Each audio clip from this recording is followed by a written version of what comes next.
Welcome back, everyone. Okay, so what else are we going to do with this HTML?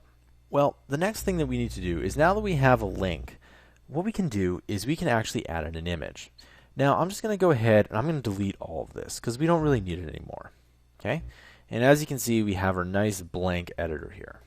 So I'm just going to go ahead back here and I'm going to show you how to put in an image.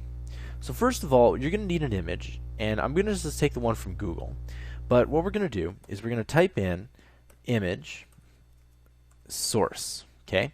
And this is how, there's many ways to put an image here, but we need an image source. And as you can see, there's this little box here that instantly shows up. And that means that we haven't really told it to where it's going. So we're going to put the image source in there. And we're just going to close it up. Let's hop over to Google. And this is the Google picture for today, which is kind of neat. I'm going to right click, and I'm going to put copy image URL. I'm going to hop back in here, and I'm going to put paste.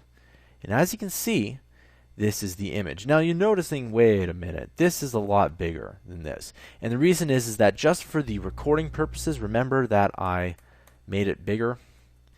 Okay? Maybe I even need one more. Yeah, one more is good.